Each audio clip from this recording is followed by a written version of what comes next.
My name is Hagit Messer-Yaron. I'm happy to open this mid-afternoon session. We had already one. We are going to have another one after it. The title of the session is The Role of Public and Private Higher Education Institutions in the Economy. And as you may see, the first speaker, Professor Philippe Aghion, is not here with us presently, but he's over a video conference. So we are going to hear his talk first. Then we'll have Sheldon again. Where is Sheldon? We cannot have one session without him. So he's going to be here again to comment on Professor Aghion's speech, and we'll have some question to him. And then we carry on with other two presentations, one by Kirsch, Professor Kirsch, and one by myself. So let me start with presenting Professor Philippe Aghion. Philippe Aghion is a professor of economics at Harvard University. His research focuses on economic growth, and we are going to talk about this aspect of higher education. So I believe we don't need to read all his biography. You have it written, and we are ready to listen to his talk, which is entitled Economic Growth and the Financing of Higher Education. Thank you. Can you hear me? Yes. Okay. So this research was I undertook like 5 years ago, more like 6 years ago, and it was motivated by the fact that, you know, there was concern in Europe about the low growth compared to US in particular. Since the mid-1990s, Europe is growing at a slower pace than the US. And the question, what should be changed in European countries to speed up growth? And one of the aspects that I've been interested in is education. And in particular, what one can see is that there is insufficient education investment in higher education in Europe. So first I looked at the relationship between growth and the financing of education, and then I got involved more into looking at governance issues. So the first part is growth and higher education spending, question 1. So I don't know if you go through the slides. And so if you go through in 1999-2000, the US would devote 3% of its GDP to tertiary education, only 1.4% in the EU. And if you look in terms now of education attainment, not just education spending, similarly you would see that a larger fraction of working age population in the US had completed a higher education degree compared to the comparable ratio in EU. So now the question is that a big deal or not a big deal? So, I want to go, since I only have half an hour, I would like to speed up on that, and just to show a little bit what the theory we put forward. And the theory we put forward is the following. That Europe, during the 30 years after World War II, was essentially catching up with the US. It was in a catching up mode. And imitation, capital accumulation, and as long as the source of growth is mainly imitation and capital accumulation, investing as we did in primary, secondary education was fine. But what happened in France, for example, but also in other European countries, is that we underinvested in higher education. So that may not be such a big deal when you imitate, but it becomes a big deal once you have cut up with a technological frontier, and then the main engine of growth becomes frontier innovation. Then what we argue is that it's important to invest more in higher, in particular in graduate education. So that could explain, you see, why for Asian countries it was not such a big deal that they did not invest so much in graduate education, and still they could grow fast, because Asia was involved in catching up. But for Europe nowadays, we are more, you know, we need to invest more in higher education. And the advent of the ICT just reinforces the need to rely on graduate education. So I don't want to go into the details of things. Just I would like to show you a few tables. So I don't know if you can get to table 1. Table 1. So table 1 shows a cross-country regression, cross-country panel regression. You just look at OECD countries, and what you look, the left-hand side of the regression equation is growth rate. So what we do is that we take the period 1960-2000, we subdivide the period in 5 years, and we look at the average growth rate during the 5-year sub-period in a given country as a function of what we call proximity. Proximity means how close to the technological frontier you are. How do I measure proximity? By the ratio between the country's productivity, labor productivity, and labor productivity in the frontier country, which is the US, as it turns out. Okay, so if my proximity variable is close to 1, it means that I'm very close to the frontier. If my proximity variable is close to 0, it means I'm far from frontier. Then you have a second line called fraction. Is the fraction of working age people with higher education degree. Okay? So it's the fraction of working age with a higher education degree. And proximity interacted with fraction tells you the fact that you know which extent as you become closer to the technological frontier, it's more important for growth to have a higher fraction of your working age population with higher education degree. So the column which is the most telling is column 3. And you see that in column 3, you see first that the coefficient on proximity is negative, which is that, of course, but that's always the case. When you are closer to frontier, you grow at a slower rate. That's what we call a catch-up effect. That's always true in this kind of regression. You know, it's much easier to catch up than to innovate at the frontier. So countries that are far away from frontier usually automatically grow faster. China grows very fast. Europe could never grow at the 10% growth rate of China. Okay, so that's the effect of proximity. That's always there.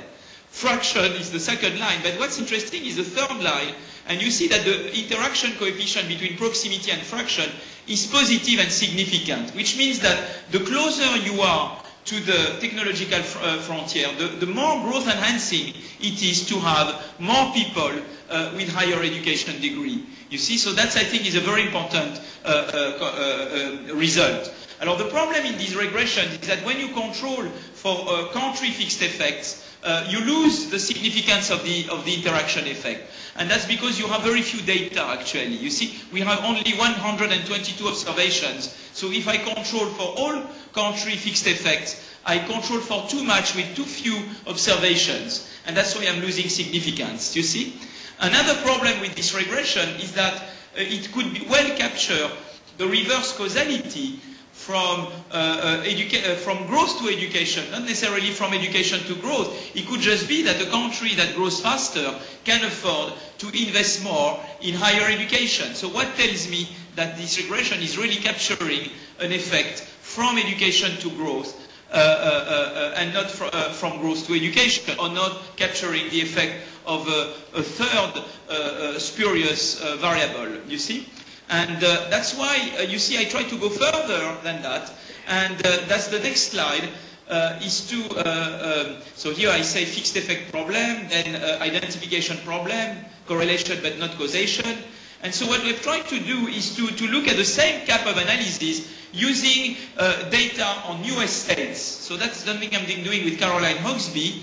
And so what we do is the following. We look at growth and higher education investment across US states. So if we go to the next slide, is that okay in terms of slide? Can we follow with the, do you have one called Why US States? Okay.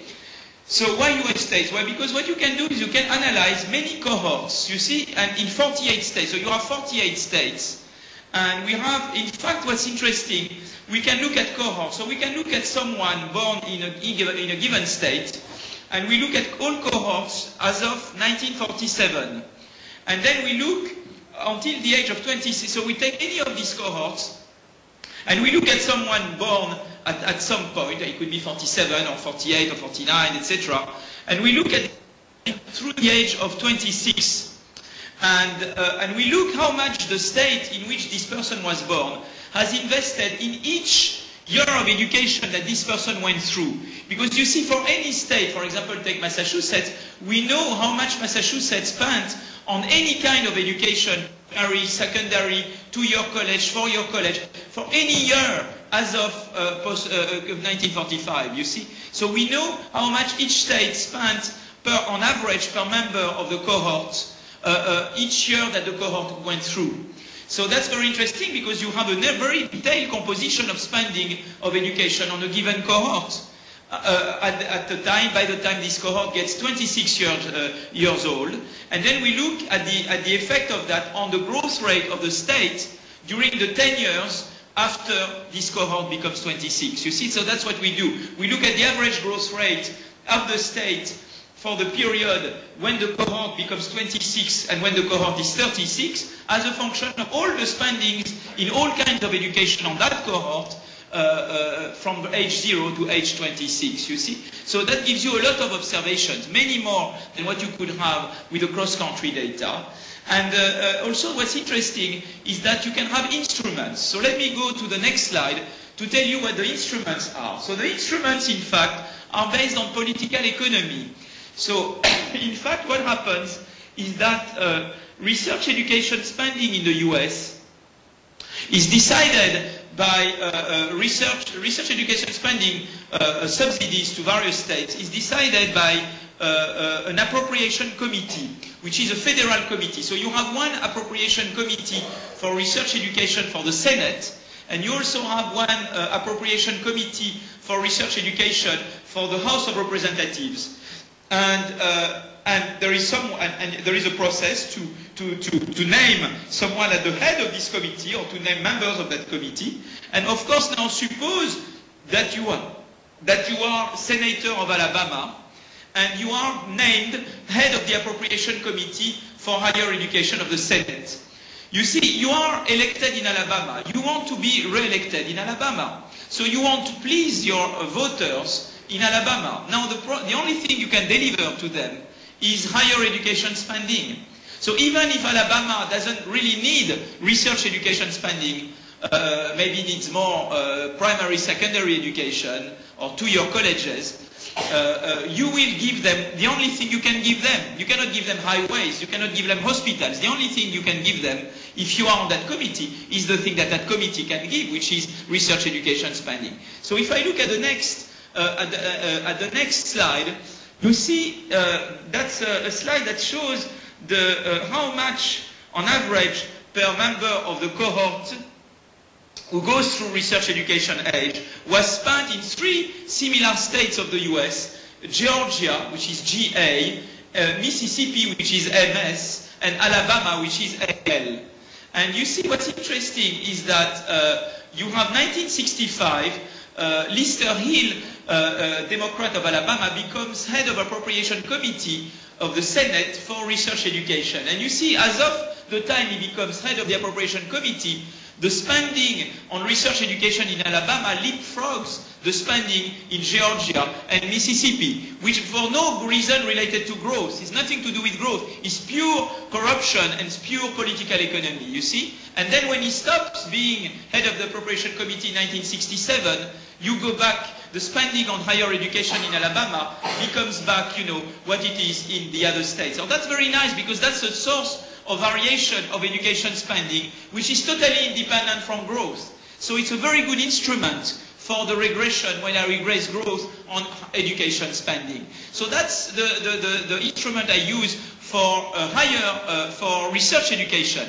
You can use similar instruments for 2-year college and 4-year college. I don't want to go into details, but for example, 2-year and 4-year colleges, that's decided at the state level. But what we saw is that if the state minister of higher education has in his district 2-year colleges or 4-year colleges, is more likely to spend more in general on 2-year college and 4-year college. That means it tailors the policy for the state to the particular needs of the constituency in his particular district. And that also turns out to be a very good instrument. Okay? So then we go to the next slide. I don't want to go too much into detail. You have a first stage equation where you regress education spending on the determinants of becoming a member of the appropriation committees, seniority and vacancy. And the second stage, we regress growth on expenditure on research education, on 2-year college, on 4-year college, and their interactions with proximity to the frontier. Or here, what is proximity is the labor productivity of the state divided by the frontier labor productivity at the time. And that's done on a yearly basis, you see. So we have many more data because we have yearly data.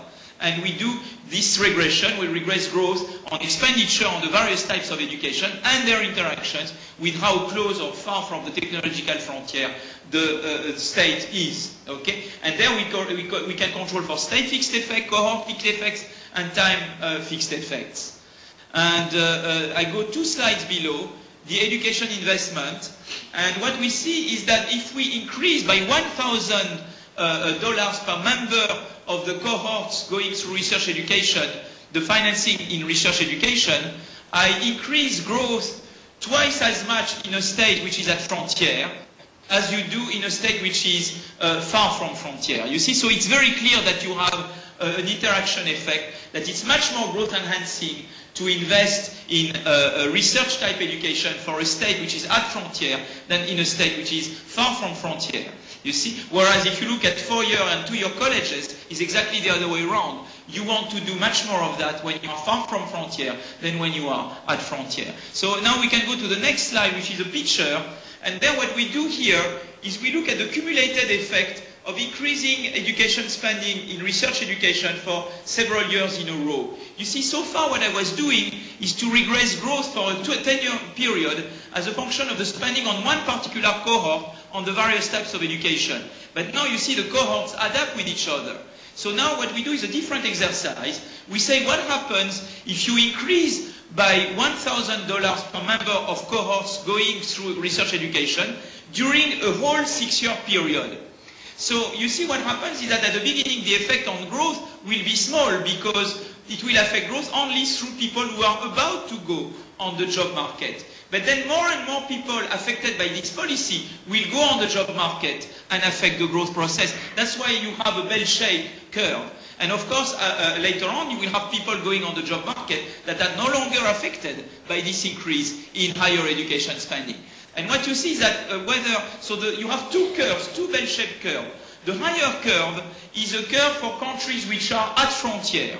So at frontier, you see a very big effect, and you see a cumulated effect of more than 1.5% of growth at the top of the bell. You see, of increasing research education spending by $1,000 per member of cohorts during 6 years period. Alors, the curve, which is the bottom curve, is the one for states far from frontier. So you see again an effect, but much smaller than for states at frontier. You see? And that's a cumulated effect on growth, because you mix up the contributions of different cohorts affected by your policies. Okay, now that's when I look at research type education. Now the next slide, you look at 2-year college, is the other way around. There it enhances growth in states which are far from frontier. In states close to frontier is the bottom curve. It's almost 0. Essentially, it's not significantly different from 0. So really, 2-year college investment is really important for states like Alabama or Mississippi, which are far from frontier, where research education is more important for growth in Massachusetts or California or states which are closer to the frontier. You see? So that's what I want to say. So to summarize, thus, both from cross-country and cross-US state analysis, we find that investment in high-growth education are more growth-enhancing for states closer to technological frontier. Conversely, investment in low education or undergraduate education are more growth-enhancing for states or countries that are far below technological frontier. So that's what we can say about the effect of educational spending on growth. But now I move to the second question, which is the governance and the performance of universities. So we want to understand, do universities with different governance perform differently? For example, in terms of the Shanghai ranking, in terms of publication measures, or in terms of contributions to economic growth in the country or state. So by governance, I will mean particularly the degree of autonomy of the university, the extent to which the university can decide things by itself, or the extent to which it has to rely on the government to decide about things. Okay? So let me look first at European universities. So I don't have to tell you about the Shanghai Index. It's a very strange index because it mixes up apples and pears, you see, because you mix up, you know, how many alumni won Nobel Prize and Field medals, how many faculty won Nobel Prize and Field medals with, you know, citation indexes, which I believe are more reliable. But securizing, what's the good news is that if I just replace the Shanghai Index just by a sub-index that just summarizes the citation part of it, I would get exactly the same results. So it's true that you may not like the Shanghai Index for being too like heterogeneous, but in fact it doesn't change much conclusions if you just restrict yourself to citation indexes. So I want to go to the next slide where I have a nice picture. And on that picture, what we look, alors now I just have to tell you how it works, the Shanghai Index. So it depends how you rank. So you see, you grade, the Shanghai people grade universities, and they rank them. And suppose you want to rank the first 500 universities, then you give the grade 500 to the best one, which turns out to be Harvard. And then the second one gets 499, the third one gets 498, etc. And the 500th one gets grade 1, and then all the others get 0. That's when you want to rank the first 500. But you could decide instead to rank the first 100. So in that case, you would give the grade 100 to the best, you would give the grade 99 to number 2, you would give the grade number 98 to number 3, and you go down and down and down. And the number 100 gets grade 1, and then all the other gets 0. And you can do the same for 200 best, or for the 50 best. Then the best gets 50, the second one 9, the third gets 48, to go down to 50, the 50th gets grade 1, and then everybody else gets 0. Okay? So now here on that figure 1, I look at the performance of the top 100. So there it's interesting to see how I do this. What I do is the following. Any country has universities in the top 100, not every country, but Israel, for example, of course, has several universities in the top 100. Okay? So you look at the ranking of all Israeli universities in the top 100, and you divide by the population of Israel. Okay? And I do the same for the US. And then I divide the Israel index by the US index so that the US is exactly at 1. You can see US is exactly at 100. So it's just a normalization to put US exactly at 100, okay? But it's just a ranking device. So you see, for example, Massachusetts is very good, 300, okay? But you see what's interesting, the UK are doing well, the US are doing at 100, but you see that EU 25 is very bad. You can see that? EU 25, it's very, very low. France, terrible. Italy, terrible. Spain, it doesn't exist. The UK does better, you see? So you can see this ranking, that's interesting. And what's interesting there, you can see that the US does much better than Europe. You can see that the UK does almost as well as the US. But you can see that Sweden and Switzerland do even better. So that's interesting, but I'll come back to that later on. And so that's what you can see from this picture. So let us move to the next picture, the table next. So table 1. So table 1 tells you the total index, according to exactly this measure, of the various countries. But you can see that more in detail. So if I look at the top 50, you see that the top 50, US is at 100.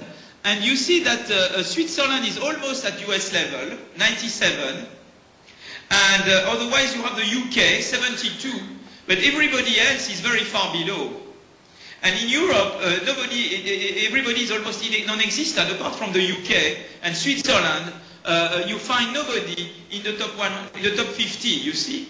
So essentially it means that the US and a bit less the UK get the bulk of the top 50 places.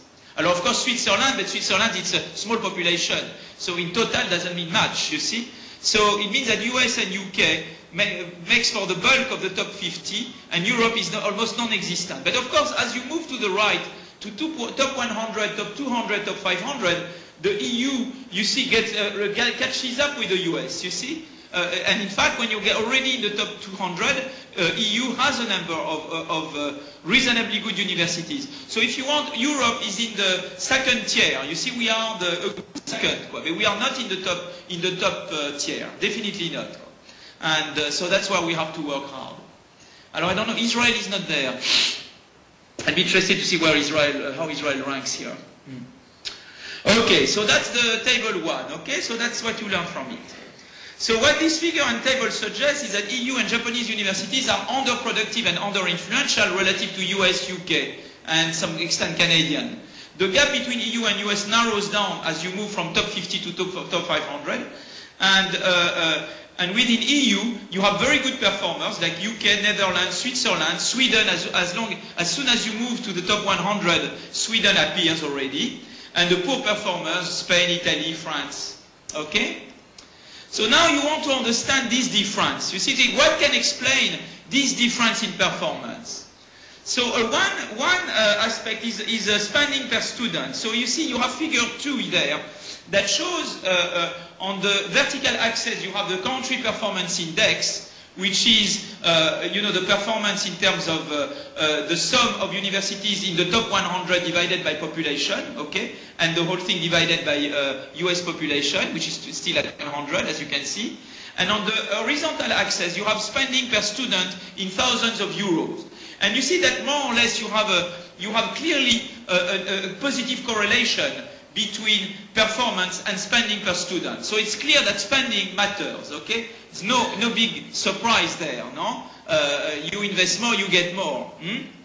Now you can see that in more detail in the table 2, which comes next.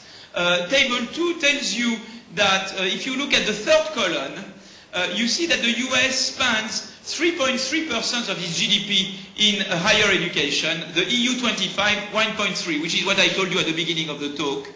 Now you can look at spending per student, and you see that the US spend much more. And then you look at the last column at the very right, the US spend $36,500 per year per student, whereas the EU 25 spends $8,700 euros per student. So you see, it's much less than the US per student. You see, that's a big problem. Of course, if you look within the EU, you see that in the UK you spend a little bit more. Sweden spends more. You see, Sweden, they are very good guys. And if you look at, I don't see Switzerland here. Yeah, why isn't it? The Switzerland doesn't appear. That's strange. Okay, anyway. Okay, so that's for the spending. But now I'm interested also in governance. So what we've done is the following. So that's a joint study that I've done with Andrew Mascolel, Mathias de Watripon, and André Sapir in the context of Bruegel. Bruegel is a think tank, a European think tank based in Brussels. And what we've done is to send a questionnaire to all the European universities which were in the top 500. There are about 200 European universities in the top 500, and we send them a questionnaire. So we ask them, do you set your own curriculum? Do you select your own students? Do you select your own professors? Is there endogamy or not? Do you hire your own students as professors, or do you hire from outside? Do you set your own wages, or the state imposes the wages? Are all professors with the same seniority paid the same wage? What share of funding is core public funding that you can influence through politics only, or how much do you control yourself? What is the composition of the university board? Is it faculty? Is it students? Is it scientific personnel? What are the voting rights of board members? And we ask these questions. Now the problem is not everybody responded. So that's the next table. And we got at the beginning very discouraged, because you see, Switzerland, 75% of universities responded, whereas in France, only 4 responded out of 21 we approached. So you could say, well, you have a huge selection problem because the good guys respond and the bad do not. But fortunately, and let's go to the next slide, those who responded are representative. If you average the top 500 index, Shanghai Index, among those who responded and among all universities, you see that the ranking is essentially the same. So we got a representative sample of universities. Okay, so that was reassuring because we said, God, we can still say something. It's not fantastic, but we can say something. Okay, so now the next table, which is table 3, tells you about characteristics of universities in the sample. And what's interesting, for example, if you look at budget per student, you see that the UK and Switzerland and Sweden and Netherlands have a high budget per student, but Italy, France is not even there, has a low budget per student. You see, so that's interesting that you find again that budget per student matters. And then you look at various aspects of autonomy. So not all of them have the same autonomy. For example, Sweden, you see, has high degree of budget autonomy. UK has also a very high degree of budget autonomy. Italy also, that's strange, huh? But Italy has high budget autonomy over a very low budget. That's the problem, you see. Now you can look at also hiring autonomy. You see Netherlands and Switzerland and UK have a very high hiring autonomy, whereas Italy has a very low hiring autonomy, okay? And wage setting autonomy, Sweden and UK, less Switzerland. But Switzerland is not so much a big deal, because when you say Switzerland, they don't have autonomy, it's the canton that decides. It's not like a central state. And the canton, is the guy next door. You see what I mean? So that doesn't mean much in the case of Switzerland. If it's the canton rather than the university, the guy lives almost in the same building as you do. So that's the interesting characteristics that you can see. There is a variety between the different countries. So now what you can do is to look at correlations between university, the research performance, which is the Shanghai 100 ranking, and budget and governance. And what's interesting is that you see that universities that do well, you have a high correlation between budget per student and performance. Okay, you have a negative correlation with public status. Private universities tend to do better than public universities. Budget autonomy is very good. Hiring autonomy is very good. And wage setting autonomy is very good. So, which is what you would think. Now here, what we do here is to do a regression. Given that we have data on Shanghai for only 1 year, we can only do a cross-sectional regression. So, it's very dirty. But at least it's interesting what we see. Because we see that performance is positively correlated with the size of university, with the age of university, with the budget per student, with the budget autonomy. And what's interesting is the last correlation is the interaction between budget and autonomy. So it's interesting that the budget and the governance reinforce each other. It's all the more good for performance to have a higher budget than you have a more autonomous university. So autonomy and budget go hand in hand, you see. That's, I think, is a very important finding. So, of course, the problem is that the econometrics here is dirty econometrics because the data is not very good. You see, we have what we have. So what we've done, and that's the second part of the study, and that will conclude the presentation, is to go back to my US states, you see, and to say, well, there we knew we have very good data. So we will try to reproduce the regression that we did for the European universities at the US level based on this US data. And there we know we can do much cleaner econometrics. So what we do is first we look at measures of university autonomy. And we look at two measures. One measure is the percentage of universities in the state. So we look at cross-state data.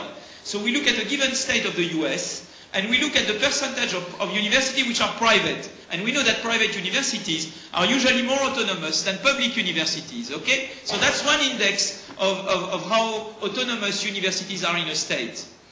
Now, there is another measure of autonomy that we constructed using the questionnaire that we did for Europe. We say, well, we know, in fact, there are data. We know to which extent a university in the US sets its own faculty salary, sets its own tuition, has done some budgeting, can retain and control tuition revenues, can control other revenues from grants, for example, can hire external faculty, has freedom from pre-audits on its expenditure, can use its year-end balances or not, and should return to the state instead.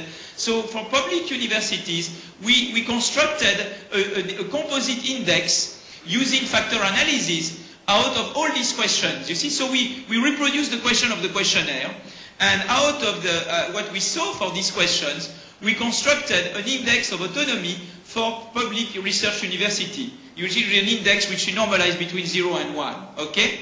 And so we have two measures of autonomy. One is the percentage of universities which are private in the state, and the other one is an average index of autonomy using factor analysis and the questions that I mentioned before. Okay? Those measures, what's interesting is that they remain very constant in various states over time because they are very historically determined, you see. For example, you see I didn't put the slide here, but what's interesting is that, for example, you see I don't know, the University of Pennsylvania, is it private? I think it was Benjamin Franklin, and the University of Virginia is public, and it was Jefferson, or is the other way around. But it's very historical reason that some universities are private and some others are public.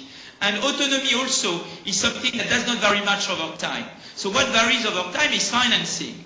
So what we do now is to regress, you see, growth over, we regress growth over what? We regress growth over expenditure on research education, proximity to frontier, as we did before, the interaction between the two.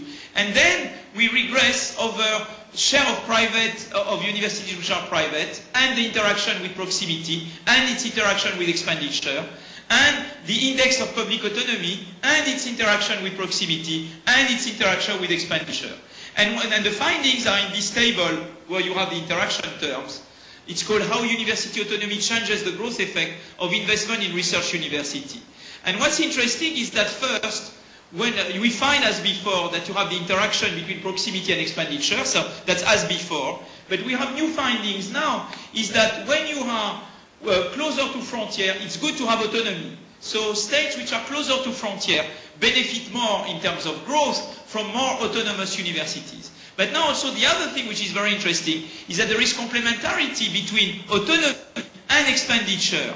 You see, expenditure has more of a positive effect on growth if it's implemented in states where universities are more autonomous, whether it's measured by share of private universities or whether it's measured by my composite index of autonomy in public universities. So that's very interesting.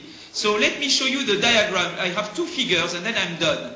So the first figure, I redo the analysis of before, of looking at the growth effects of increasing the investment in research education by $1,000 per year per member of the corresponding cohorts, okay, that go through research education in terms of age. And then I look, now you see, you have two curves. The upper, here all the curves in that diagram are for states, for frontier states, okay, Massachusetts, California, the states close to frontier.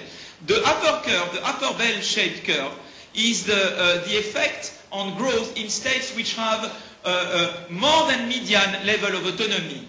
And the bottom curve is for states which have less than median level of autonomy. And you see that the effect of spending on growth is much higher in states which have more autonomous universities. So there is really complementarity between autonomy and financing of universities. So those are for states close to frontier. The next is for states far from frontier. Of course, there the effects are lower each time.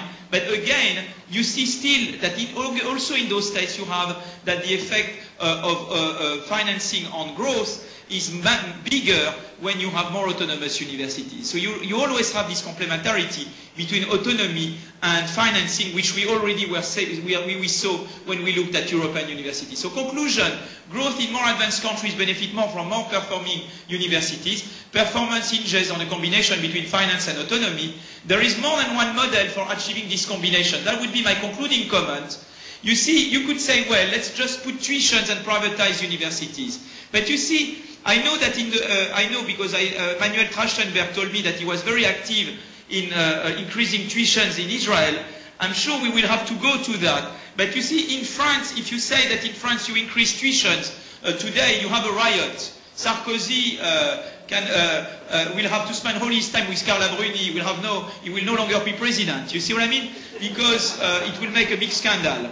So the way to you see what's interesting is that Switzerland and Sweden are doing very well, even though tuition fees are very low in Sweden and Switzerland. And also selection of students is limited. So it's interesting that already, but you see what they had still is they still have a combination between autonomous universities and very high budget per student. Of course, what they do is that they finance that through taxes in Sweden and Switzerland. You see, so you may decide to do it through taxes or to do it through tuitions. And then, you know, you can have the Anglo-Saxon model, the Anglo-American model versus the Swedish, Swiss model. And, you know, for a country like France, it's easier to tell them we will go like the Scandinavian or the Swiss than if you tell them they become American, you see. But maybe later on we can go in a second step. We can tell them, look, at least for graduate schools we could increase tuition fees. But you see, at least for France we need to go through steps. We cannot go in one go. And that I think is very interesting because it shows that what you want to achieve is the combination between autonomy and financing, but you have various ways to get there. You see what I mean? There is not a unique path to success. And I think that's, for reformers is reconforting because it means that you can, you know, you can do politics and you can proceed. That's what I want. That concludes my talk. Thank you. Thank you.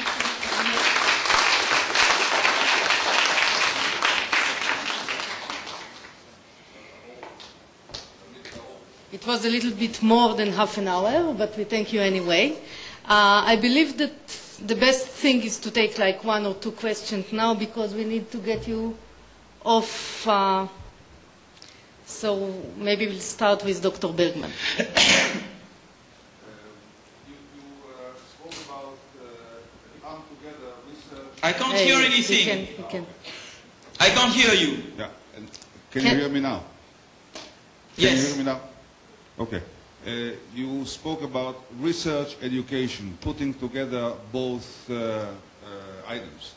Now, and you mentioned also that the U.S. spends about 3% of its GDP on higher education versus 1.4% in the EU. But if you look also at the OECD numbers for spending on research at the universities, then the picture is opposite.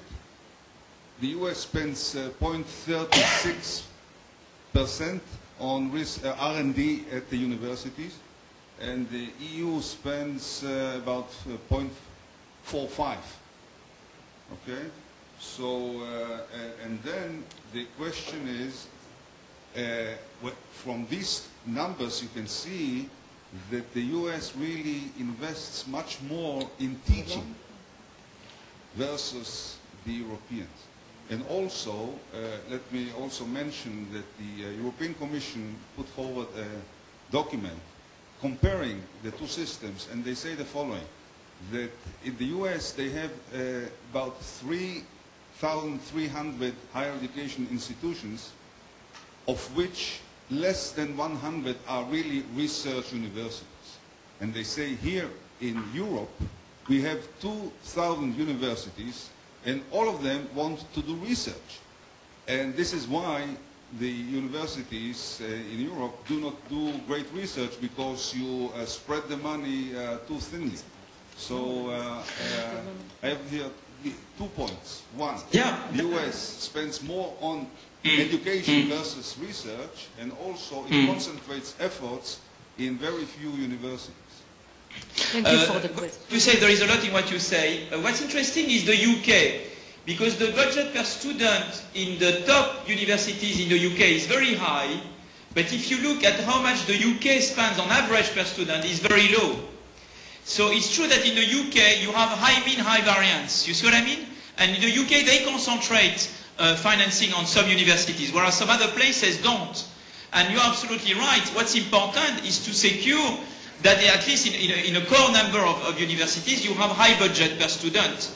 And it's true that the US do a better job at distinguishing between 2-year, 4-year college and true research universities. And that's something you learn by looking at UK figures. UK is very interesting in that respect.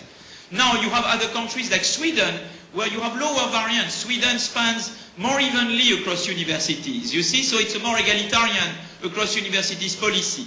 But I agree with you, not everyone can be a research university. I think you have to distinguish roles. You need a good undergraduate system, and you need to get a core number of graduate schools, and you should not spread yourself too thin. I totally agree with that. But I think Europe suffers from both spreading too thin and also the aggregate figures are insufficient. Well, it's clear that a country like France needs to spend at least a good 0.7 of GDP extra on higher education, but also probably to concentrate on, I would say, 10 centers of excellence. You see, I don't think in France, for example, we could have more than 10 candidates for a top 50 or top 100. It would be already fantastic if we can get 10, you see. So I think you're right, there is a mixture of increasing how much we spend on total, and also making sure that we don't spread too thin, and that we distinguish 2-year college, 4-year college, and the truly graduate education. And also in the financing, by the way. If we want to put tuitions, maybe tuitions will be easier to introduce at graduate level before you introduce them at undergraduate level. But that's the discussion we can keep having. Thank you. One more question here, please.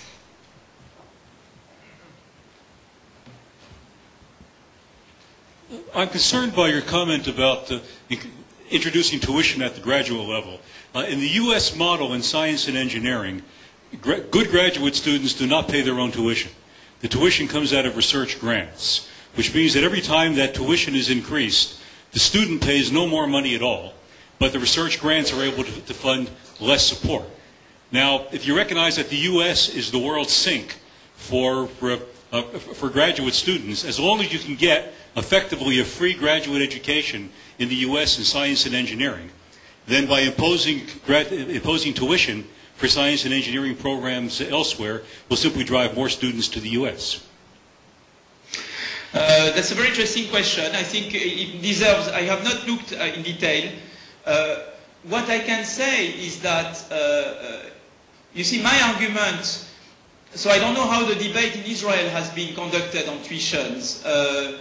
My feeling is that in France, there are several reasons why I would not rush into it. One is political, is that it would kill a higher education reform in France if we do that. And I think it was very wise of Sarkozy and Pécresse not to do it. The second thing is that there's been a study by OECD, by Joachim Olivera and co-authors, looking at, financial development. You see, there is an argument that, you can impose tuitions more easily when people can borrow more easily. And obviously financial development is much lower in France than it is in the US. We know that anybody who wants to borrow money in France, it's hell. You have a hell of a banking system in France. So that also complicates things. So there's been some ideas. For example, some people said, well, what you could do is that the university could be your lender. So you would be admitted independently from whether or not you receive loans. Then the university automatically would be your lender. And then you would reimburse later on according to your revenues. That can be an interesting idea, you see, because it would encourage universities to place its students on the job market well, because then you would get more reimbursement. So that could be, and still it would not penalize people who have no resources. You see what I mean? That could be, these kind of ideas could be entertained, I think, at some stage. So I'm not against any idea of tuitions. You see what I mean? I think there are ways of doing it which would not be too unfair or too penalizing in the sense that you suggested. So all the devils is in the details in that respect. I think that would deserve in itself interesting research studies to see how could you do it in a way that does not discourage people from good talents from undertaking certain kind of studies. And I think there are the whole kind of option, set of options that could be contemplated. But I think it's a topic in itself. Yeah. Thank you. We need to cut now the very interesting address. Thank you. I'm sure that if there are any more questions, they can be addressed directly to Professor Aghion by email, right? Are you still connected? Bye-bye. Yes. Okay. I'd be happy to keep the dialogue. Thank you. Thank you very much. Thanks. Actually, it took quite longer, but I didn't want to cut the very interesting presentation, and we need to finish in an hour. And we still have 3 addresses, 3 talks, so I'll try to keep the next one, which is mine, short. I think I need to introduce myself. As I said, my name is Hagit Messer-Yaron. I'm Professor of Electrical Engineering. I'm now the Vice President for Research and Development at Tel Aviv University. And I'm going to talk about a different direction of privatization. I'm going to talk about privatization of research. And this is very different from what we discussed today. יש כאן איזה פרובלם.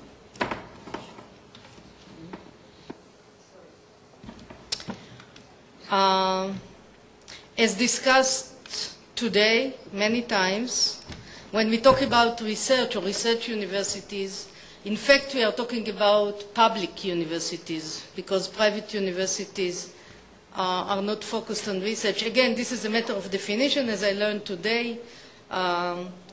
But also there is the problem of privatization within the research, and I'm going to focus on commercialization of research results or technology. I'm talking about technology transfer. Now we talk about technology and growth and economy. So we are talking about nanotechnology and biotechnology and high-tech, and now clean tech is the new buzzword.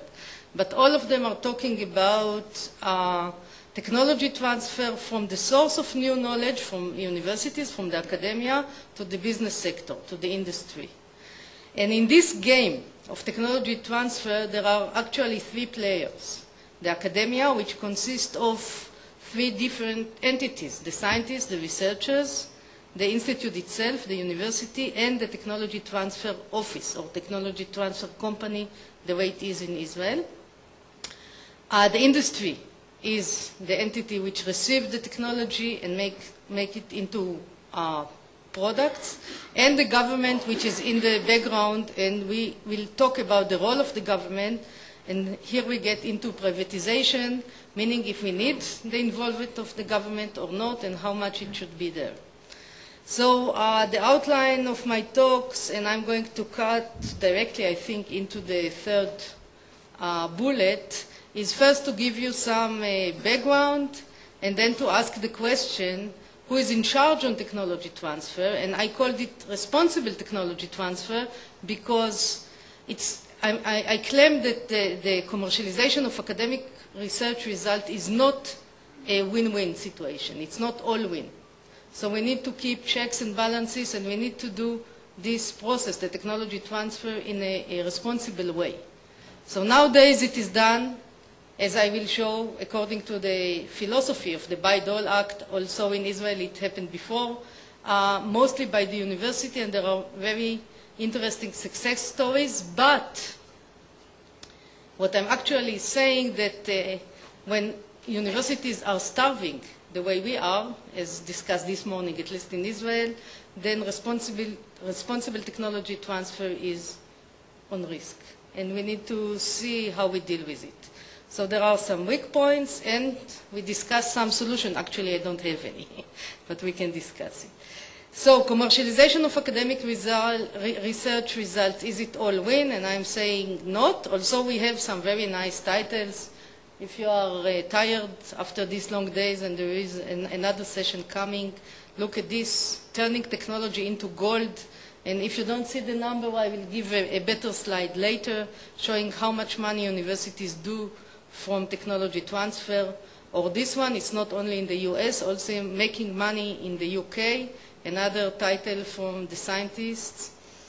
Or this one, which I like to quote, if you see The Economist, when it referred to the Bayh-Dole Act, and to those of you who don't know, the Bayh-Dole Act made the big change in the US. Till the early 80s, all research results due to support, federal support and other state support, belonged to the state, and nothing happened to them. And then the Bayh-Dole Act in the early 80s reversed it, so all research result, even if it was supported by the state, or mainly when it was supported by the state, was given to the universities, and they were expected to commercialize it. And that made a big change, and as the economist stated, perhaps the most inspired piece of legislation, yes, and the innovation golden goose, meaning it was a big success in terms of growth and economical effect. But as I point out here, not with too many details, there are some warning signs in technology transfer. After 20 years since the beginning of this Bayh-Dole's revolution, after 20 years of saying it's only good, now we look and we see some problems with it as well. And the first, I think this is the first article that put a warning on this commercialization. This is an article from 1998 by Becky Eisenberg. She visited Israel several times. I think she is coming to Tel Aviv University for her coming sabbatical. Can patents deter innovation? And she talks about the anti-commons in biomedical research, and this became a big debate, what happened when you restrict access to research tools due to this patenting policy, etc. Another title is the cost of commercializing academic research, and another one is talking about disclosure in regulatory science, and this one again discuss a research tool patents debate, the debate that I just mentioned, and this is the most recent one, is talking about conflict of interest policies. Conflict of interest, conflict of commitment is a big problem when you put into public research universities some direct interest in commercialization, in profit, etc. And as you can see from this title, conflict of interest policies, a growing challenge for TTOs, technology transfer offices. So it's not all win. And if you want to summarize, we can talk about commercialization of research results. Why yes? There is no doubt that the commercialization of research results contribute to direct contribution to the short-term growth. And this is, there are many numbers. I took away some of the slides showing that indeed the statistics show many new startups, firm, growth, everything that economists can measure. Also, why yes? People like to talk about fair and efficient use of public support. I mean, the public support universities, then the public gets it back through commercialization of the research results. Also, and this third bullet is the one that at least we like to mention most. In many cases, and most of it in drugs, unless you patent the compound, no pharmaceutical industry is going to try to make a drug out of it, because only if you patent it, it guarantees monopoly, what they need at least to justify their investment. So commercialization of research results, patenting, etc., improves exploitation of knowledge to the benefit of the public. But there are also some bullets. Why not, or why doing it carefully? The first major bullet is risk to the base of the academic culture. Academic culture is based on openness, freedom of research, diversity of topics, etc. All of these are under risks when you put too much emphasis on commercialization, on making money out of research. Also, it may hazard the innovation and therefore the growth in the long run, because we know that for innovation, for real innovation, you need free spirit, you need no constraint, no strings attached. But commercialization or technology transfer is there, And we cannot say we don't do it or we do it. We need to do it, but we need to do it keeping the checks and balances. We need to do it in a responsible way. How do we do it in the responsible way? Actually, the Bayh-Dole Act, which I mentioned before, puts the outlines, and most of the countries now, at least in developed countries, follow this rule, saying actually that the commercialization is the responsibility of the research institute, of the universities. They do it, and they are responsible to commercialize. And I must say that if you check the literature, if you check what is going on, usually they do it quite nicely. And I want to give two examples of what I call good examples, success story. One is local from Israel, and the example is the Weizmann Institute. YEDA is the technology transfer company of the Weizmann Institute. I took one of the presentation which is open on the web, so everything is the common knowledge. And YEDA defined its mission as following. One, to allow society to benefit from discoveries made at Weizmann. And two, to create an additional source of income to the institute so that more independent research can be concluded. And you can see it is written here in that order, meaning that the YEDA are not looking for money as the aim, but as a tool to get more research or to give more discoveries to the public. So they have a very clear mission, and it's not making money, okay? Now, the Weizmann Institute, they have a very clear policy for success, 40% of the income, which is quite nice, etc., etc. So the Weizmann Institute, they have very clear policy, very clear mission, and as you can see, science is in the focus, not commercialization. Amazingly enough, they also do very good business. This is part of an article from 2004, and as you may see, I outlined it in red. The royalties of the Weizmann Institute, this was published in 2003, was $93 million. A year before, it was $72 million. Now I don't have any formal numbers, but the rumors say that they are talking about 3 digits.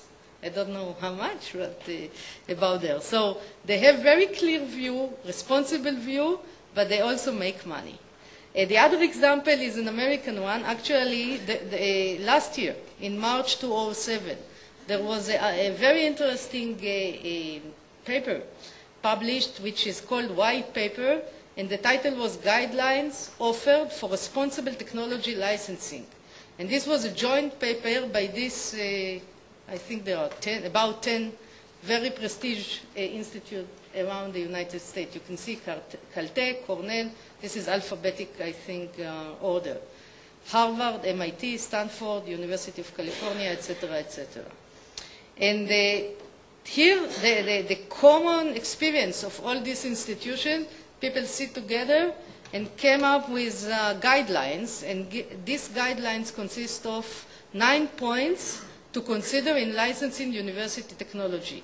And the title is in the public interest. And I want to emphasize that all these institutes, they look at commercialization as part of the mission to do it in the public interest, not in the interest of the institution, not of the researcher, but the ultimate goal is the public interest. Again, I won't go through it.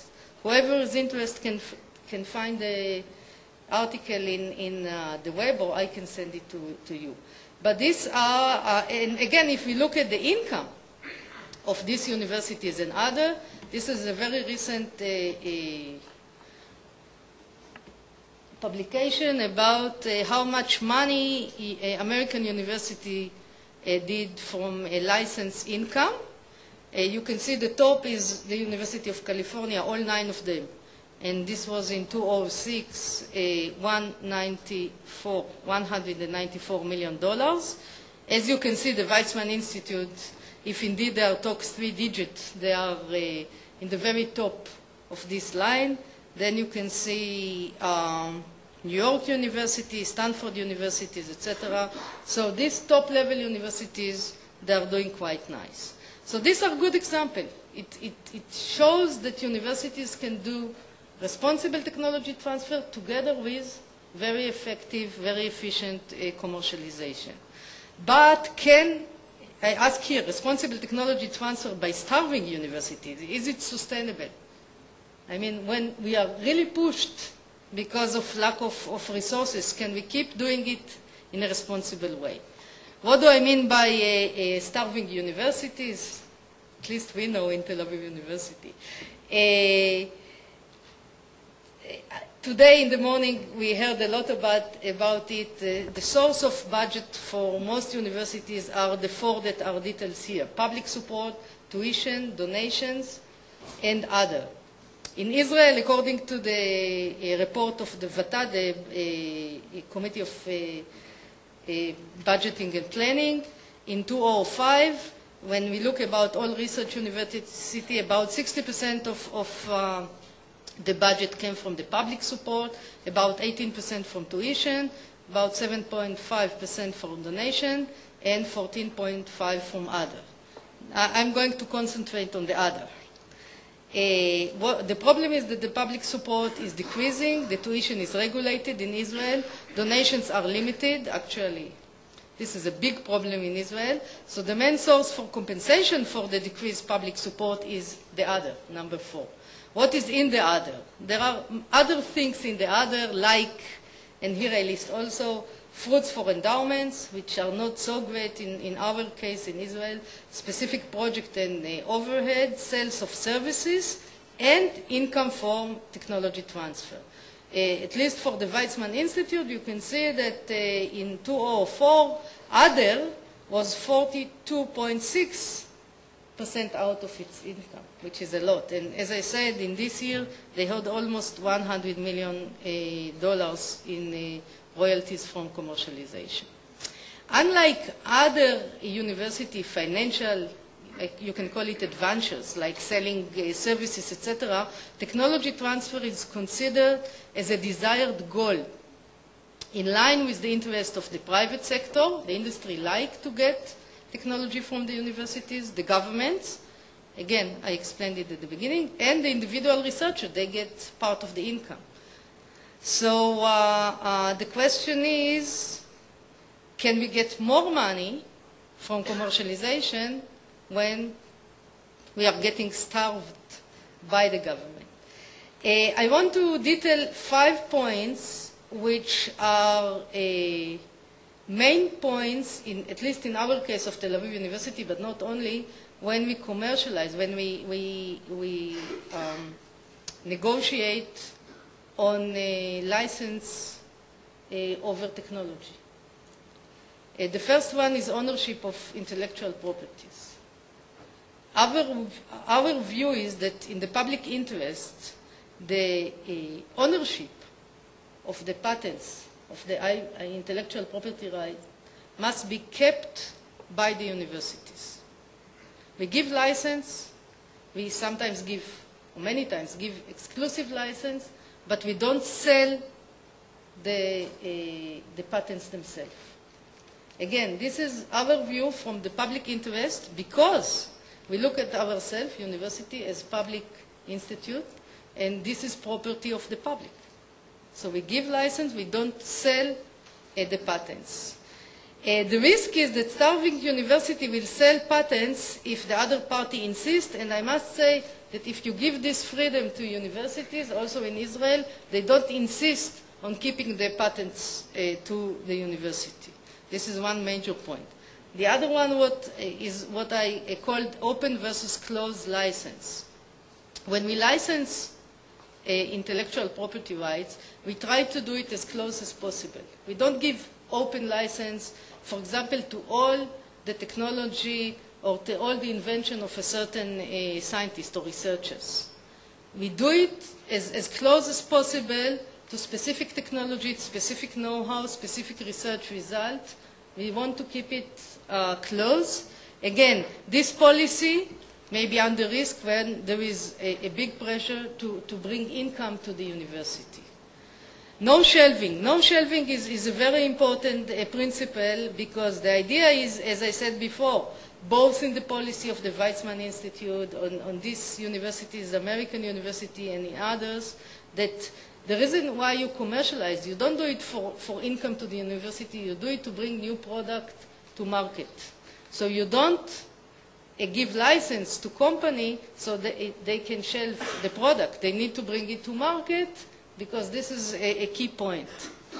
And even in Tel Aviv University, and we are not so great yet in commercialization, we already had offered from a company saying, okay, we want to license this patent, but give us the other one so we don't have competition.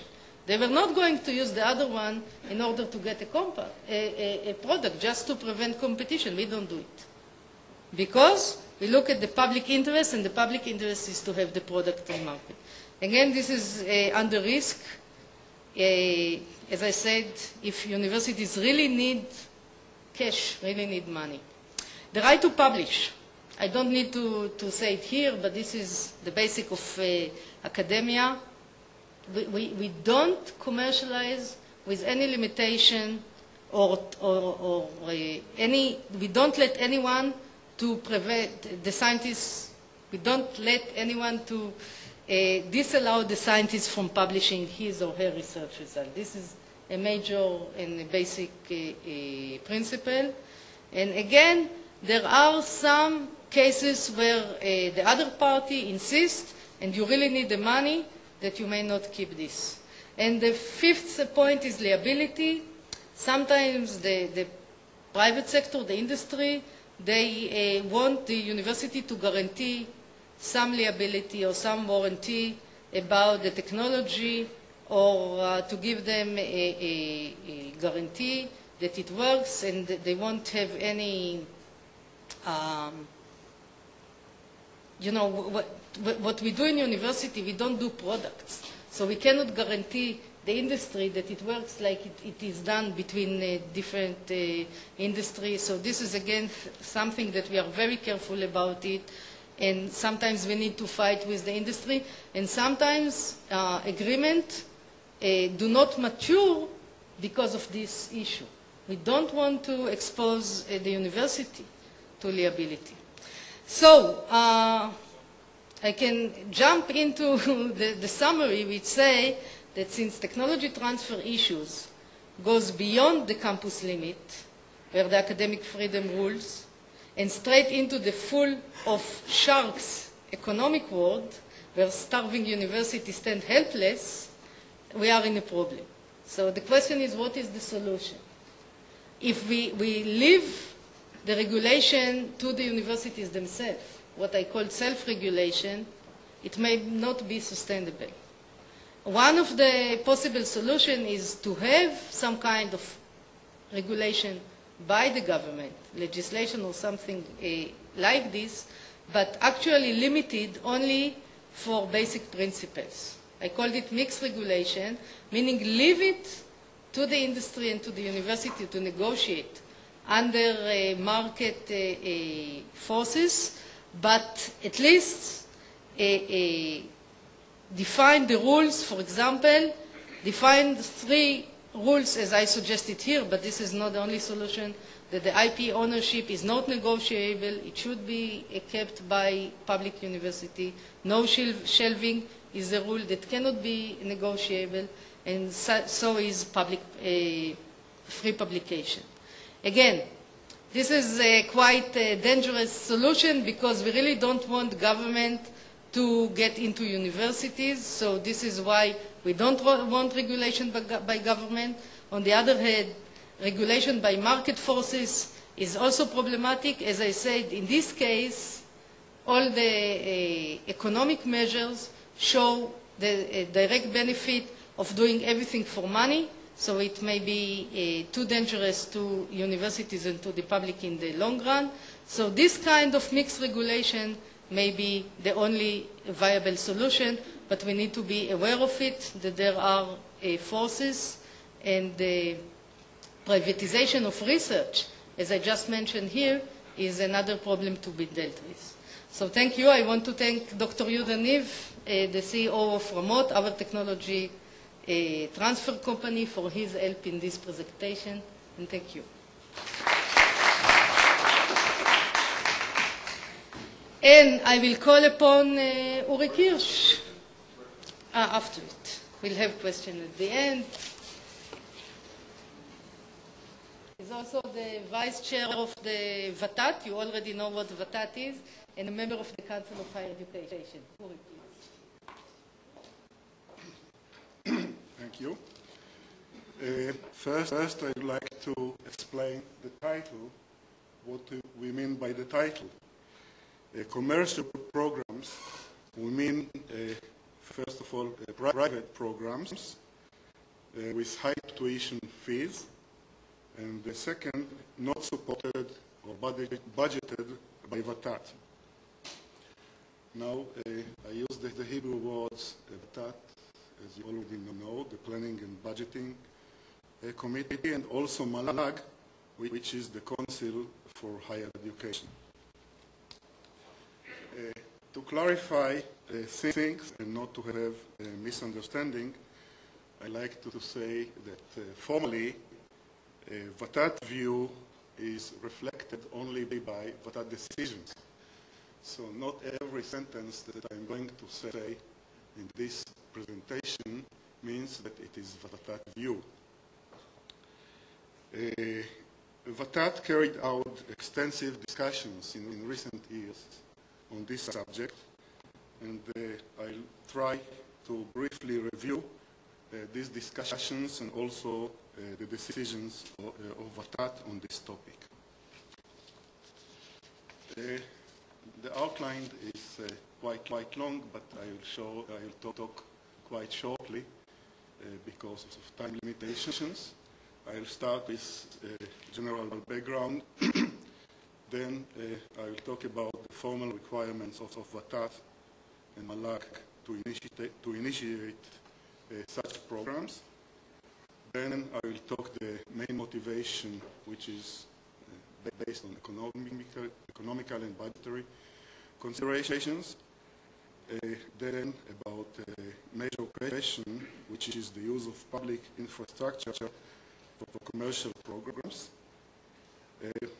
Then I will talk about some potential problems, academic points of view, judicial points of view, long-term effects, and then I will present typical views of public universities and colleges, decisions taken by VATAT recently, and finally concluding remarks.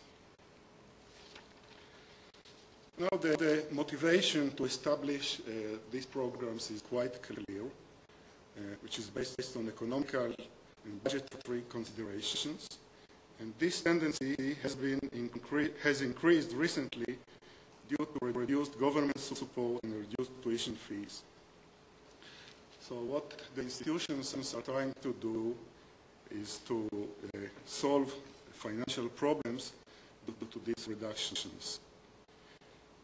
A few words about existing programs. Most of these programs are focused on popular disciplines like business and management, and a relatively large number of the programs are MA or MSc programs without thesis. Some of the programs are intended for specific groups of students, for example, students from companies or industries. Most of the programs are intended for Israeli students, but there are also some programs intended for students, foreign students, for example, in medicine. According to the Bureau of Statistics, the Central Bureau of Statistics, there were not too many students in these programs. In 2006, for example, there were about 2,000 students, concentrated mainly in 4 or 5 institutions, public institutions for higher education.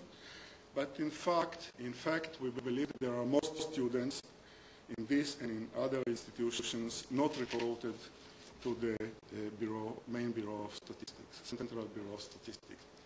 Now, what are the formal requirements of Malag and VATAT in order to establish such programs? First of all, the institutions have to submit a formal application in order to initiate a program, and then they can start a program only after formal approval of Malag in the usual way.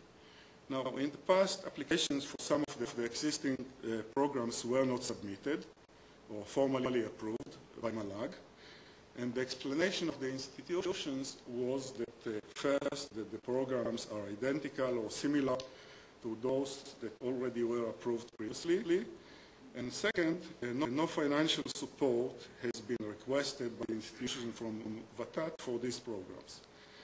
Now, Malag and VATAT could use administrative or budgetary sanctions to impose the requirements, but so far this has not been done.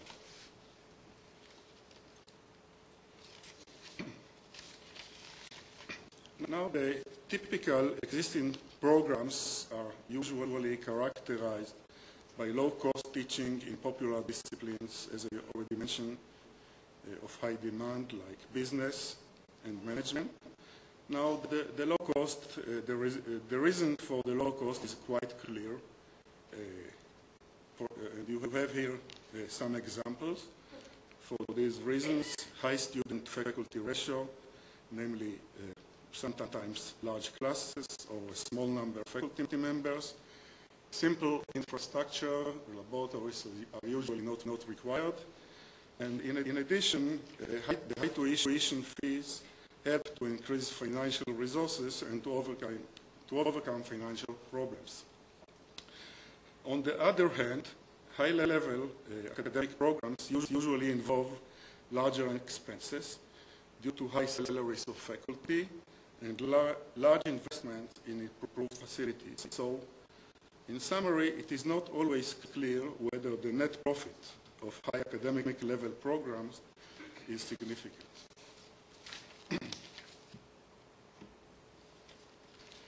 Now, while the potential benefits are not completely clear, there are various long-term negative effects that can be viewed from different points of view. For example, the point of view of the individual student. First, of course, is the high tuition fees, then the academic level, and also the academic institution and the system of higher education point of view due to neglecting different reasons that I will talk later about.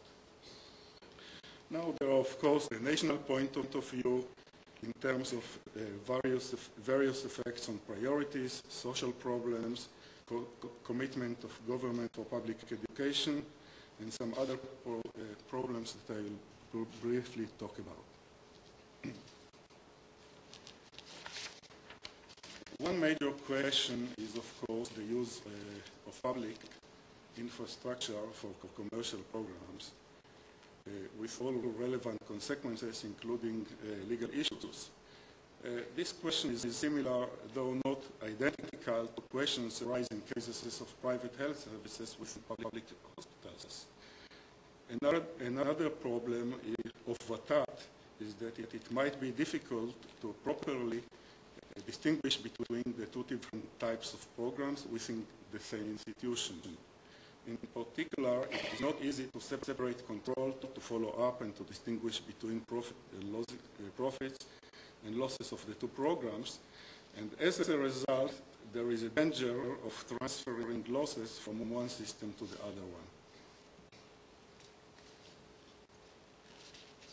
There are, of course, the academic point of views, different point of view. From the positive side, we can say that high-level private programs could be developed as a result of significant investment in excellent faculty and suitable infrastructure for teaching.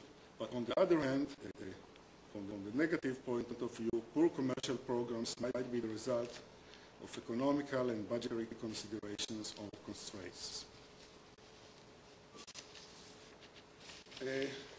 Another problem is the development of these programs may contribute to the deterioration of public programs in several different ways.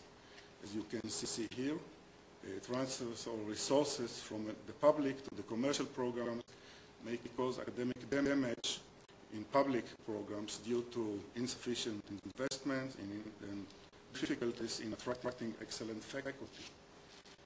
Additional possible results, as you can see here, flow of resources from research to commercial teaching, and neglecting important and high-level academic disciplines due to concentration in high-profit programs.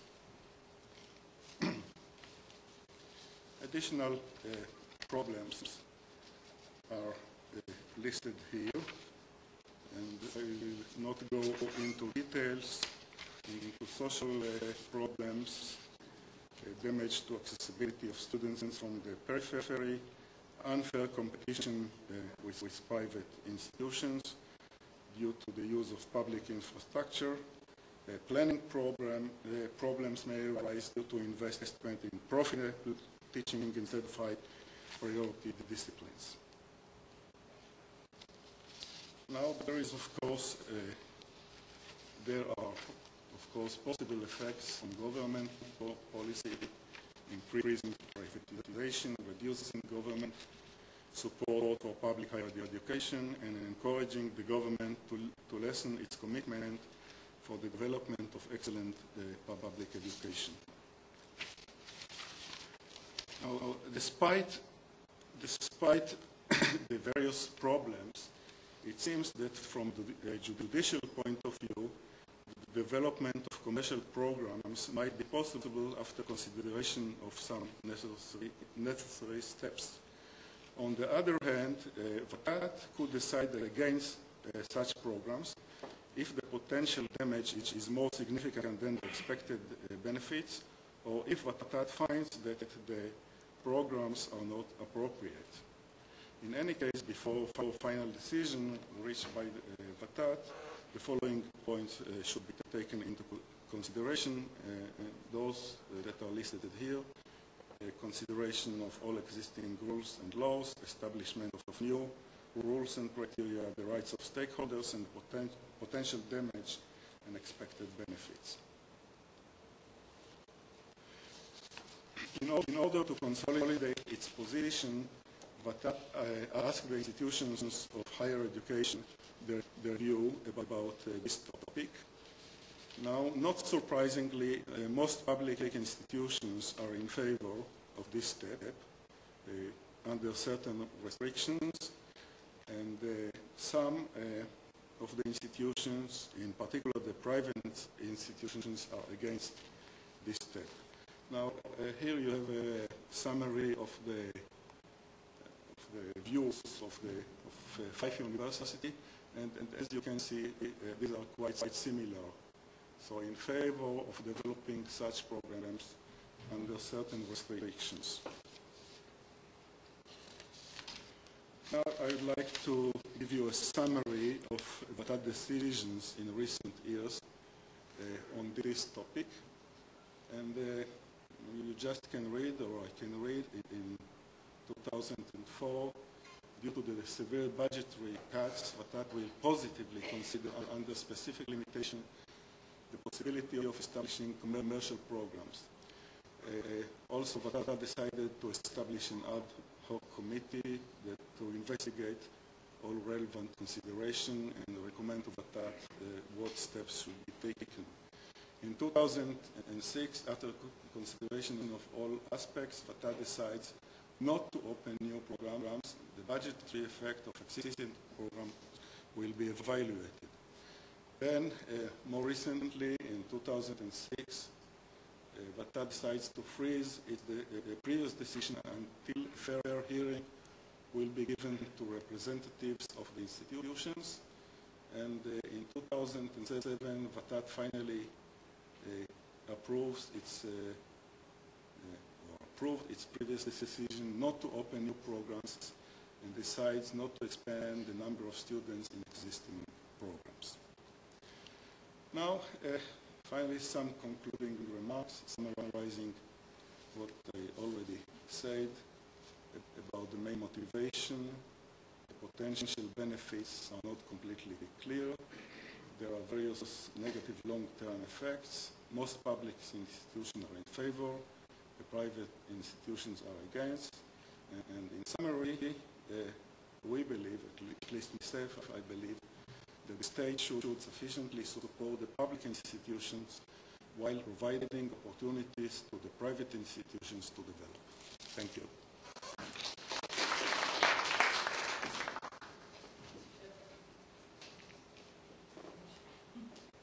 Thank you.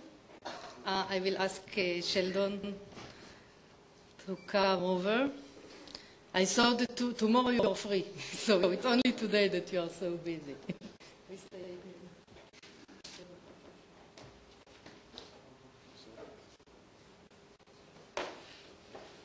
Well, I have to say I'm terribly relieved not to have had to comment on Professor Philippe Aghion's talk. I had read it. It came across to me as a series of PowerPoints, and it's both amused and confused, and it came at us rapid fire. I suppose what I thought about in the beginning was the difference between the ways in which an economist might approach some of these issues and the way a historian might approach some of these issues. And I mean no offense to economists. Some of my best friends are economists.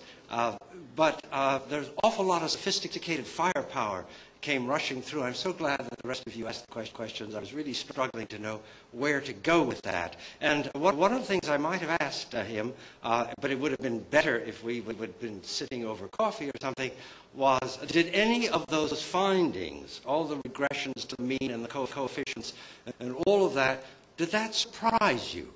Because the message I took from much of what he was saying is the rich can get richer. That is, if you give money to those institutions that are already in the elite status, acquiring a lot of money, and you'll get more economic growth and development from that than if you put money into catch-up institutions. I might have said that without any mathematics whatsoever. But never mind, charming and interesting, and we can ponder that. The other two papers are, of course, much closer. And what would I like to say about those? Not much. Because I agree wholeheartedly that there are some real issues here when you introduce the commercializing, profit-generating idea in your university as a question of survival. And we've been talking about this all day. And it's a very interesting historical question. What is it that will drive an institution to forget some of its inheritances, not retaining some of its traditional values that account for its strengths, on the other hand, recognizing that nothing in life ever sits still. Nothing can ever sit still. There always has to be change. And over the 800 years of university history, there has always been change, always been modifications according to different sources of income and authority. So the real question, I think, if VATAT is really, I think, wrestling with this, and certainly you are wrestling with this, is to what extent, and this is a really serious ethical issue, can we trust the collective academic community to respect two things? One is to respect its guild history, its history as a community. The word university in Latin means a community, means a body of people. That was its original meaning. And so to what extent can this guild tradition, which we've even reinterpreted as a profession, which is based on an ethical conception of service, to what extent can you trust the academic community to respect its own integrity and not follow a wholly business model into the market where profit and anything for profit, just about anything for profit, is legitimate, but is not wholly consistent with university practice. The other, which is related to that, is that institutions like universities, whether they are public, privatized, or private, are fiduciary institutions. That is, they have a responsibility to the public, as was said. What is interesting about Israel, compared to some other countries, particularly the United States, is the weak public opinion sector. One of the real controls on universities in the United States is not government, but public opinion, and the arousal of public opinion through the media, through the press, or even through legislative complaints. But the arousal of public opinion is part of a conception of civil society, where individuals in a democracy take an interest in the institutions that are serving them, is a very powerful regulator of morality. And so therefore, it is not surprising to me to hear the discussion about universities and the commercialization couched in terms of between the market and the state, okay? Between the market and the state. And the confusion arises, there a little fear on your part that your colleagues, Hagit, will not fully understand their fiduciary responsibilities and need another source of control, which, taken into ethics, means that somehow the state really will always act in an ethical way, and that is not a given in any sort of history. Yeah, no, you did. You did fine. In both your presentations, all the qualifications are there. I saw that. I'm only trying to reach into the dilemmas and to, in a way, emphasize them. They are all there. And finally, I'm only going to make one more point because it's really late and everyone is tired. When portions of a publicly supported university privatize, as we've been discussing, either charging higher fees for certain kinds of programs, getting into technology transfer, which is really a difficult issue, collecting money for that sort of activity, what is to happen to the parts of the university that are not engaged in that activity, can never be engaged in that activity, and can never be commercially viable? And in the best examples that I have read and looked at, that sort of activity takes place with an understanding that the entire university is going to benefit in some way. What I didn't mention today in some of Burton and Clark's discussions about privatizing universities in Europe is that much of the money that is collected for for-profit activity is used by the university to support the humanities and soft social sciences and other subjects that are not generating that income. In the case of Warwick University, a whole theater arts complex was built with that kind of money generated from outside activity. That is, one must always think, it seems to me, part of a university in terms of two aspects or two audiences. One is what is to the benefit of the entire institution. The stronger the entire institution, the better it will be. And second, what is the duty of the institution to the other kinds of educational institutions? What should be their relationship? There can be cooperation between different kinds of universities. Then finally, trust to the public. It's always been my hope that the public in Israel would become much more, in a sense, aroused, interested in what's going on, because we can't just have a world which is divided into markets and the state. That's often put that way. We need a world, come back to Guy Neve's tripartite divisions. We need a world that is marketed, government, and public opinion. So, I agree with all the qualifications you have made. I'm terribly pleased not to have had to comment on Philippe Aghion's paper, to which I wanted to say, in gratitude, Baruch Hashem. Thank you very much. Thank you. We have time for a few questions. Yes, Moti. Let's start with you. I need the mic. Okay, Moti Shasheter. It's surprising. I will not comment also on Philippe Aghion's paper because he's not here. I do have questions. And I'm also an economist. But no, on these last two pages, it's surprising on the surface of it, they look completely different. But formally speaking, you can think of the two papers address the same question. They both address the question of starving university. One of them, and selling some of their intellectual property, and they are produced in different ways, but using different resources, not some same resources, some different resources, but it's exactly the same question. Now you asked, shouldn't the government intervene in order to regulate the transfer of knowledge from the university, the commercialization, so to speak? Uri presented a case where the government did intervene. Well, not the government, but the VATAT. And we saw an example. Now, I'm not taking sides here, but we saw an example how zigzag the VATAT response was in terms of having to make some policy on this issue. Imagine if VATAT had to say something about the questions you asked.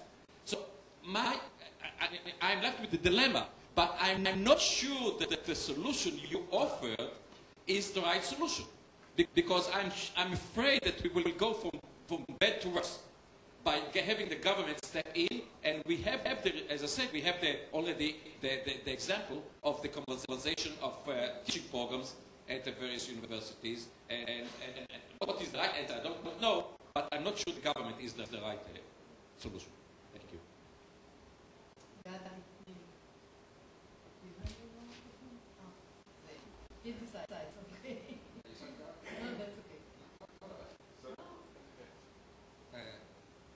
Well, I agree very with what Sheldon remarked about the university.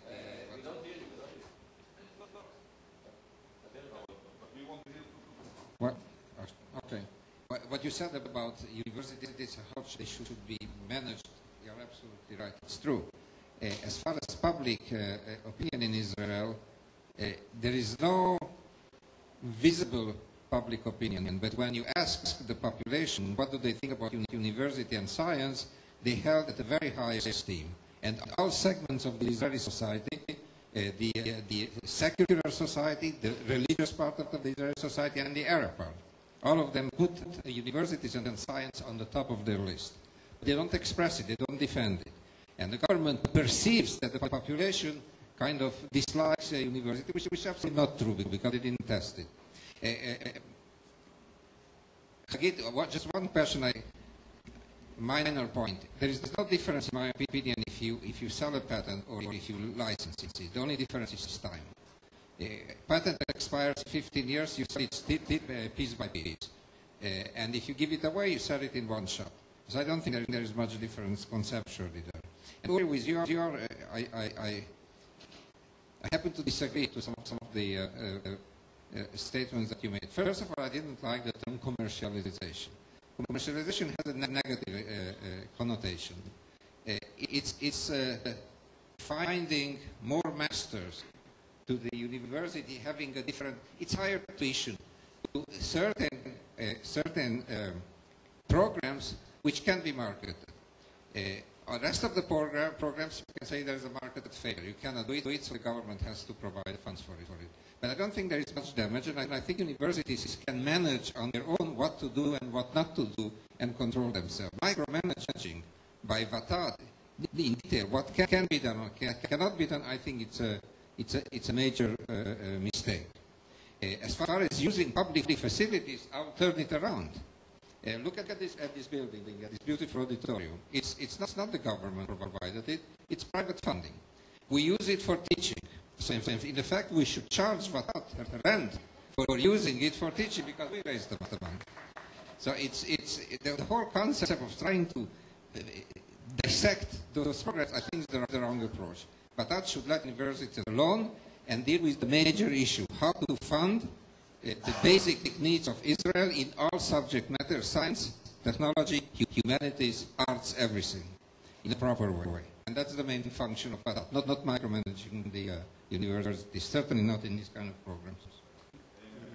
Just to respond, first I agree that the commercial is not a good word. I would use the word maybe private programs or something like that, which is more appropriate.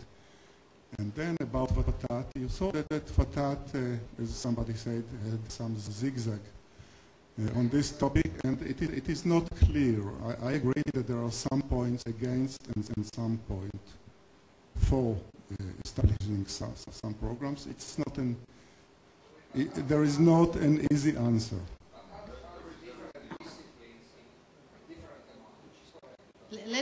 Let's take a few more comments and then we can discuss. The night is still Young.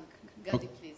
Okay, my comment, I mean, as I've been part of the original scene, I've been with the executive MBA at Tel Aviv in 1992 and sort of accompanied through the years. My comment actually continues what Moti said and Zev said, because and actually tries to connect your view with what Hagit said. Because if you look at the programs that we are familiar with, that I've been working on, I mean, the two reasons were reaching audience that we could not reach with the regular programs. So there was a genuine reason to do that, because we did not have anything to say in the regular programs to experienced people. So there's a postgraduate degree, but this is post-experienced degree, and that there was a difference. The second one, which Zev actually alluded to in the auditorium example, is the fact that it created a lot of spillover effect. In our case, the business school curriculum was revamped as a result of what we studied in the sort of a test bed for new ideas. And actually, at some point we said, if we do that to the sort of the paying audience, why wouldn't we do it for the mortals? So, you know, it was a very, very clear spillover, and everybody benefited from that. Facilities aside, I mean, but I'm talking about the core issues of curriculum. So in that sense, you know, if you sort of adopt the attitude of doing that responsibly, coming with arguments that are germane to the academic spirit, then I think this is appropriate. Commercialization is not a negative, it's not a positive. It's a question of taking slack resources and trying to exploit the consumer surplus in a sort of responsible fashion. Yes. Get the mic here, please. Here's one. No, but here. The next one is here. Okay? No. It was. I'm trying to show. Thank you. Yeah. We heard this morning about the business school at the University of California, for example. And the University of California is thought amongst the Israelis as a model for a good public system. And there, nobody looks at the business school, which charges high tuition and pays high salaries to the professors, as commercialization at all. I mean, it's just part and parcel of the university. It's part of the academic activity without any color or something bad attached to it. So why shouldn't we just learn from our big brothers? If I just refer to the famous book of Derek Bock, Universities at the Marketplace, he considers 3 topics, and he calls it commercialization. One is programs, what we discussed. The other one is research result, and the third one is sport. At least in Israel, we don't need to deal with sport. Please. I'd like to get back to the issue of... Let me turn to the issue of intellectual property. I think Sheldon's wonderful statement of ethics can still be met without the highly restrictive proposals that Hagit was making. It seems to me that there are 2 different kinds of interests that need to be considered. There is research that's been publicly funded, generated entirely within the university, where clearly the absolutist position may well be appropriate. But there is also research that's a very important aspect of research in science and technology. There's research that's carried out in collaboration with the private sector. And clear rules need to be established. But surely, when research is done with the private sector, even at 15% at the Weizmann, the private sector partners have a clear interest in the intellectual property, and the absolutist position, it seems to me, is not appropriate there, and we need to keep that in mind. Let me also comment very quickly about the starving university.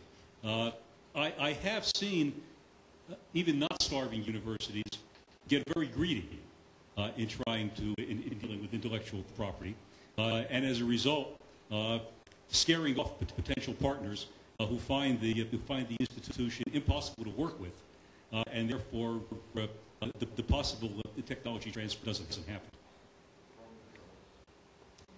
I think we can take the last comment. Anyone? Okay. Up there. And then we conclude just on time.